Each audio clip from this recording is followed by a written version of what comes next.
Hi folks, John with the Wingman 115 channel. I am pumped to be back out in the woods with my good friend Jaime Leon de la Parra of JLD Instinctive Archery. Now today we're going to be talking about knives, and we're doing a follow-up video. About a year and a half ago, time flies by so fast, we did a video on a prototype knife from SLYSTEEL. It was the Survival Kukri. Well, we have the production model, and I thought no better person to do the follow-up review than the actual person who did the review. So what we're going to do is cut away. We'll do a quick specs rundown again of this blade. Then we'll come out here and do some practical application with it. And as always, folks, we're going to do a 360 come back for some final thoughts. Folks, it's a great day out here in the woods. You're with us. The video starts now.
A little bit of tape there.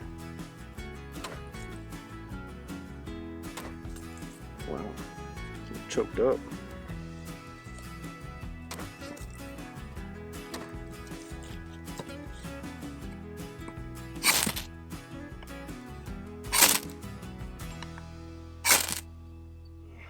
Now we've had a chance to do some practical application out here in the woods. we thought we'd come back over to the bench and just do a little bit of like open dialogue in this final thoughts on the SLYSTEEL Survival Kukri. First off, do you want to talk a little bit about different hand positions? Because I know in the first video you touched on that. Yes, that's a big thing about this tool, or actually any chopping tool that may serve dual purposes or more than one, is the way you're going to hold it. So there's a lot of designers out there that focus on that, on different handle shapes, whether they're longer or whatnot, so you can adapt to that. So SLYSTEEL is no different than that. They've got this great grip that they have on most of their knives, and this indexing really allows you to have a good secure grip when you're chopping. Also, when I was doing some of the fine tasks, it enables you to really get in there. So that's great, and you know, that's pretty much found on a lot of your big choppers. But they got it worked out really well. And like your traditional kukris and a lot of your choppers, you got a nice flare towards the bottom, so when you're chopping away, your hand kind of stops there. But my biggest thing when it comes to choppers is the lanyard. A long time ago I did a lanyard video here on the Wingman channel talking about my different methods for different knives, different sizes of lanyards. So in this one, I like this big lanyard loop because I'm able to throw my thumb around it, and it wraps around the back of the hand, and it just really locks it in. So it's locked in whether I'm in that close grip position or if I go to start swinging. So in some of our B-roll, you'll see me chopping down a big old fat limb. I wasn't even trying to break that thing down, but this thing just, oh man, this SLYSTEEL Survival Kukri was impressive. I let the tool do the work, just swinging it. I wasn't really gorilla gripping it, which you kind of don't want to do because then you tire out. So it just let the tool do the job with the safety of the lanyard system that I had going on, and it did great. Now, in some of the other B-roll, especially when I was doing some of the fine work that I was getting into here, and I did choke up on this blade. And again, the beauty of having this large lanyard loop, it enabled me to choke up on it, and it takes up a lot of that weight. So when I was going in to carve that little eye of the needle into this, it enables me to do that task very easily. Another benefit, and this is towards the design of the kukri, is that the point, even though you got the curvature going on like most kukris, it is in alignment with the center of the handle. So whether you're trying to do that center point, whether it's on you're working on a board or on a needle, or a friction board I should say, then it's already kind of in alignment. But as you noticed, I like to kind of get choked up. Another little quick tip, when it comes to boring holes, a lot of people just want to get in there and just start spinning. What I recommend is that, and you'll see it in our B-roll, is that I'm actually carving it out. You saw me spinning the material around the blade. Now that could change it with a smaller blade, but the point is I was introducing the blade into the material, the cutting edge, as opposed to just spinning it. It's actually carving it, so you're carving out a large well around that, if that makes any sense. But anyways, I was actually just trying to do a reduction on both sides. I ended up batoning this thing too much and cut it off, but whatever. You saw me just demonstrate a bunch of different methods of shaving this down and carving what is almost like a net needle. And just so easy with this thing. It's very impressive. One of the things that I liked about it is the controllability. You'll see it also as I'm chopping through this line. At first I went with the traditional, the more far back on the handle to get a good swing on it. I wasn't too sure what to expect when it came to cutting down this line, but let me tell you, this was a little bit more unwieldy. I don't want to say unwieldy, but choking up on it enabled me to do some tighter cuts. And let me tell you, it was some precision cutting. I got really close to some of that tape as I was working down through the sections. So just super impressed with this blade, and again, using the different lanyard tactics or methods, it worked really, really well. John, you got anything you want to add? Or Yeah, on one point that Jaime talked about is that forward choil, and I mentioned this in a lot of videos, and especially with SLYSTEEL knives, is there's enough forward weight, especially with the kukri and a larger knife, that it's almost like a pendulum style motion. So you're not having to use a lot of muscle to do a lot of work. You're just letting the knife do the work by rocking it back and forth, and the weight of the blade and the way that there's that nice recurve in the blade, it just makes it a really good chopper and a really good slicer.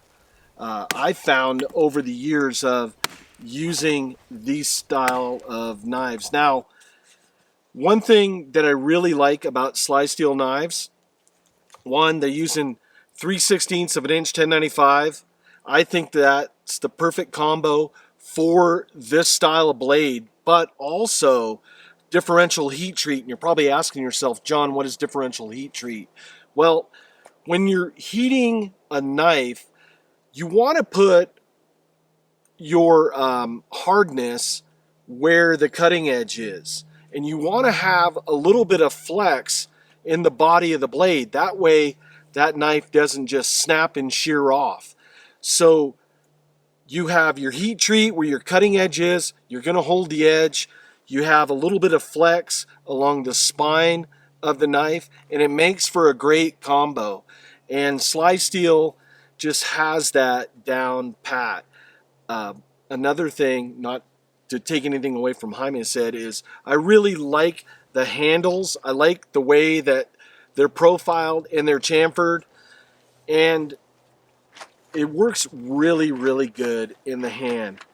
We've had a chance to test out a lot of stuff over the years, and I've never had a hot spot, hand fatigue, and I'm not a guy that likes to wear gloves when I'm out in the woods. I've said that 1,000 times on this channel, and I've never had an issue with that with one of these blades. Do you want to talk a little bit about the 90-degree spine? Sure, but before we get, let me touch up on what you just said. What John was talking about, the cutting edge of, I mean, I'm not a kukri master or anything, but with the different large blades of this design, some of the traditional kukris coming from Nepal that I've played with, that I've owned, and some of the other large chopping knives, they didn't carve as well as this guy did. This SLYSTEEL Kukri, man, it carved like a champ. As you'll see in all that B-roll, all that fine task whittling. I haven't been able to get that precise with some of those bigger choppers that I've played with and owned. Now, I'm sure that there are some out there. Tops make some great ones, and there's other manufacturers that make great choppers that also make great whittlers. But the SLYSTEEL Kukri, I was super impressed with the small tasks that it was able to accomplish for this big blade. Not to interrupt, but what you're saying too is spot on, because most of your kukri, especially out of Nepal, are at least 1/4 inch of steel. This being 3/16, it's a little bit narrower. You have that saber grind on here. Yeah. I'm not sure what type of grind is on an actual kukri from Nepal, but there's a lot of meat, and it seems to me like there's more of a sharper angle coming down to the cutting edge. Correct. To where here it's more, it's fanned out a little bit more in that high saber grind. Correct. A lot of those traditional kukris and like a lot of big choppers, and this makes sense, they're just straight up big, meaty, convex. I know Bark River, their big choppers are like, actually a lot of their knives, just that straight up convex. But for me, maybe I'm just not doing it right. I just don't get a good enough slicing capability on those big, fat, thick ones. But this one, the thinness of it, the edge geometry, it's impressive, very impressive. Another thing that I liked about this is how they, if you could see, it's the whole back edge is powder coated and it's kind of smooth, but right back in here, they do have that file down, shave down, or sand down, so it's got a nice sharp edge. So again, in the B-roll, you'll see me using my Exotac fire steel to get some good sparks.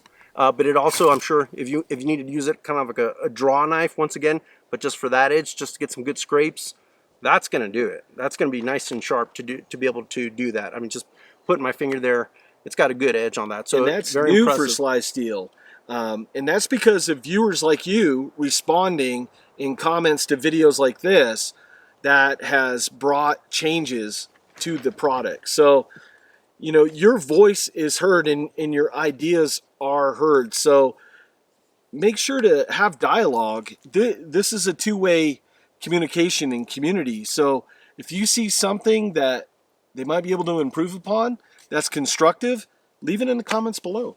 Now, you're going to have to do knife maintenance. Anything with 1095 high carbon steel, anything that's high carbon for that matter, you're going to have to do preventative maintenance. We're lucky that we live in an area that is relatively low humidity. If you're in the Pacific Northwest, if you're in a jungle, if you're in a rainforest or a very damp environment, you're going to have to put some form of lubricant or protectant on that blade, or else you're going to get corrosion. Now, I know that Oliver had a gentleman who took this on naked and afraid, and I believe they were down in Bermuda area. They were in a tropical area, salt water, all that. Yeah, we got a little bit of corrosion, but the knife held up really well under hard use. So if you think that you're just going to use it in a wet condition, put it in a sheath, put it away for 6 months to a year, then you're going to take it out, you're going to get rust, as with any knife. So please do corrosion control, preventative maintenance on any blade. With 1095, you're going to get a nice patina over time. That's true. That's true. So if you want to do like a forced patina, there's people that do vinegar patinas or mustard patinas. There's all sorts of things you can do. You can look them up. There's plenty of awesome videos.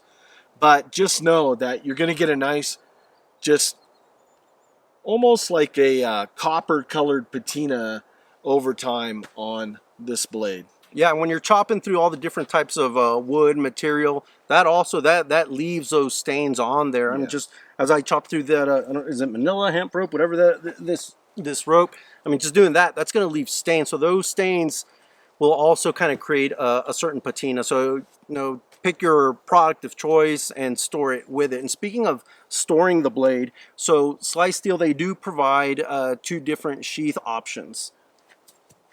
So you saw in some of the B-roll it came with this Kydex sheath, but you have a nylon sheath option. But let me talk about this Kydex sheath.